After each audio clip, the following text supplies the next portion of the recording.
Pada tahun 1994, Gus Dur datang ke Ponpes Al-Mu'ayyad Mangkuyudan, Surakarta dengan mengajak seorang kiai muda.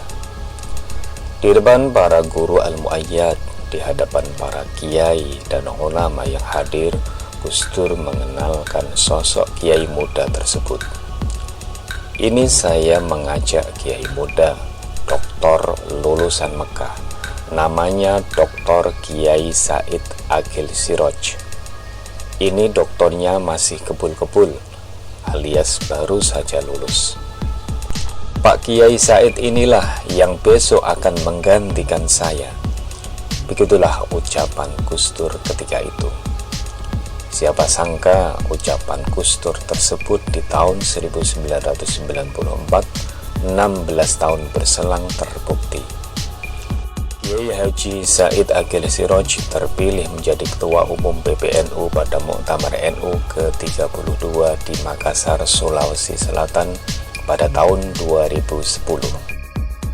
Itulah salah satu keistimewaan Gus Dur, dapat memprediksi kejadian di masa yang akan datang. Banyak kisah kesaktian atau karomah melekat pada sosok Gus Dur. Kisah-kisah itu dituturkan oleh orang-orang terdekat Presiden keempat itu. Namun demikian, ada juga yang menganggap Gus Dur sebenarnya hanya manusia biasa. Kesaktian-kesaktian itu sebenarnya bisa dinalar dengan akal sehat. Menurut saya, Gus Dur biasa saja sih. Wong ya bisa sakit juga, kata mantan Wakil Bendahara Umum Partai Kebangkitan Bangsa, Bambang Susanto. Orang yang sering menemani Gus Dur pergi 3 tahun terakhir sebelum Gus Dur meninggal. Misalnya kabar soal kesaktian Gus Dur yang selalu tertidur dalam rapat atau acara-acara diskusi, tapi ketika bangun masih nyambung dengan topik bahasan tersebut. Ketika Bambang bertanya, "Apa benar Pak seperti itu?" Gus Dur menjawab, "Gampang saja. Ambil saja ujung bahasan terakhir, paling-paling gak jauh dari situ." Lalu bagaimana soal kesaktian lain? Misalnya benda pusaka, jimat atau semacamnya. Bambang menjelaskan soal jimat atau semacamnya itu karena banyak orang yang memberi. Sementara Gus Dur bukanlah orang yang tega menolak pemberian tersebut. Apalagi si pemberi datang dari tempat jauh hanya untuk menemui Gus Dur. Jadi alasannya karena Gus Dur paling tidak bisa menolak pemberian orang. Beliau bukan mencari-cari jimat atau pusaka, tapi karena diberi oleh orang lain. Misalnya gelang kenur, gelang tangan yang terbuat dari tali kenur, yang selalu dipakai di pergelangan tangan kanan Gus Dur. Pernah suatu waktu Gus Dur berkata, gelang itu tidak akan dilepas. Dia akan menjaga gelang tersebut agar tidak terputus. Alasannya, kalau putus negara ini akan tertimpa malapetaka.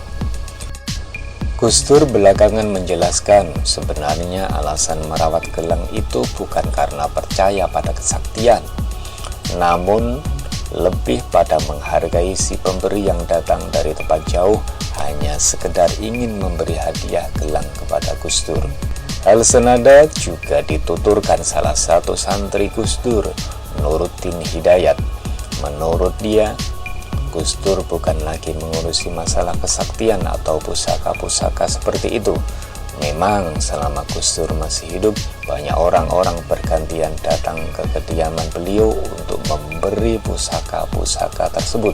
Sama Gus Dur diterima saja. Ada yang memberi gratis, ada yang menjual, ada juga yang meminta mahar. Gus Dur melihat orang yang meminta uang itu pasti orang butuh.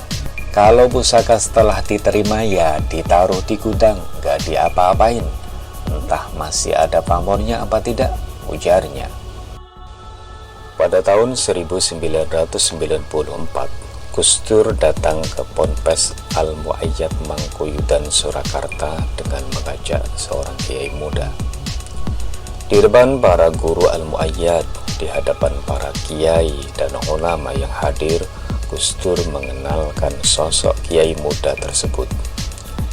Ini saya mengajak kiai muda, doktor lulusan Mekah, namanya Dr. Kiai Said Agil Siroj.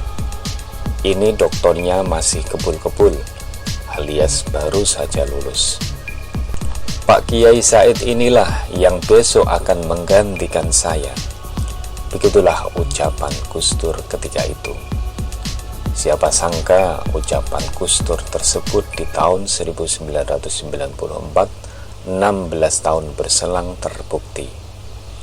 Kiai Haji Said Agil Siroj terpilih menjadi Ketua Umum PBNU pada Muktamar NU ke-32 di Makassar, Sulawesi Selatan pada tahun 2010.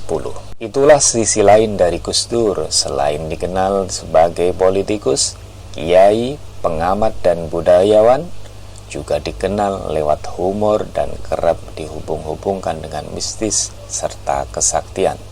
Wallahu a'lam bishawab.